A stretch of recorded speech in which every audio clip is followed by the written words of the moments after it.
देश का एक्सरे कर देंगे, दूध का दूध, पानी का पानी हो जाएगा। माइनॉरिटीज को पता लग जाएगा कि इस देश में उनकी भागीदारी कितनी है। इसके बाद हम फाइनेंशियल और इंस्टीट्यूशनल सर्वे करेंगे। इस ऐतिहासिक कदम के बाद हम क्रांतिकारी काम शुरू करेंगे। कांग्रेस आपकी संपत्ति भी छीनना चाहती है।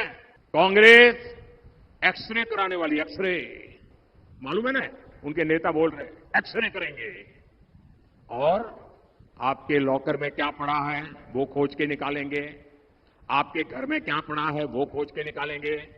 अगर माताओं बहनों ने थोड़ी पूंजी बचाई होगी और अनाज के डिब्बे में रखती हैं तो एक्सरे करके वो भी खोज के निकालेंगे।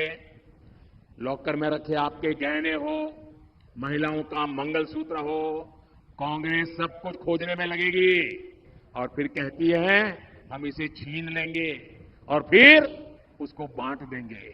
अगर एक घर गांव में है और एक घर आपने शहर में ले लिया, दो घर है तो एक घर कांग्रेस ले लेगी, कांग्रेस की सरकार ले लेगी। अगर आपके पास दो गाड़ी है तो एक गाड़ी कांग्रेस की सरकार ले लेगी। ये उन्होंने घोषित किया है।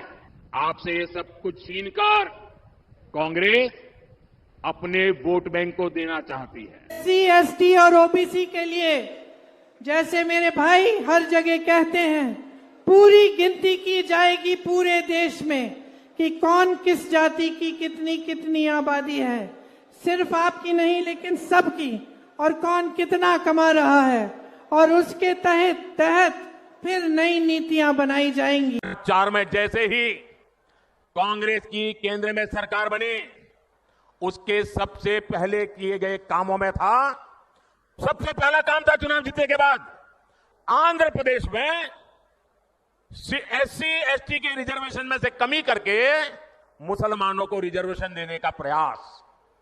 ये एक पायलट प्रोजेक्ट था जिसे कांग्रेस पूरे देश में आजमाना चाहती थी। 2004 से 2010 के बीच कांग्रेस ने 4 बार आंध्र प्रदेश में मुस्लिम रिजर्वेशन लागू करने की कोशिश की, लेकिन कानूनी अड़चनों की वजह से, सुप्रीम कोर्ट की जागरूकता के कारण वो अपने मंसूबा जो लेके चले थे वो पूरे नहीं कर पाए।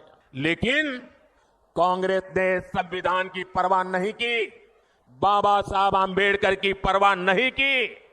जब कर्नाटका की बीजेपी सरकार ने, जब हमें मौका मिला तो हमने पहला काम किया, उन्होंने जो एससी एसटी से छीन करके मुस्लिम कोटा निकाला था उसको हमने खत्म कर दिया और जिनका हक था उनका हित सुरक्षित रखा। मैं कांग्रेस को पूछना चाहता हूं, क्या कांग्रेस ऐलान करेगी कि संविधान में दलितों, पिछड़ों के आरक्षण को, आदिवासियों के आरक्षण को कम करके वो इसे मुसलमानों को नहीं बांटेंगे? जरा वह देश की जनता को वादा करो। अगर आप गरीबी रेखा के नीचे हो, आपके बैंक अकाउंट में हर साल 1 लाख रुपया, 8,500 रुपया महीने का खटाखट खटाखट खटाखट खटाखट आता रहेगा। कि कांग्रेस के शहजादे को पूछो कि गरीबी से कैसे हटती है तो वो कहते हैं खटाखट खटाखट। शहजादे को पूछो ग्रोथ कैसे होती है तो वो कहते हैं ठकाठक ठकाठक। शहजादे को पूछो कि विकसित भारत बनाने का कोई प्लान है तो वो कहते हैं टकाटक टकाटक। कांग्रेस के शहजादे की बातें खतरनाक है। खुद कांग्रेस के लोग इनके कारण कांग्रेस छोड़ छोड़ करके निकल रहे हैं।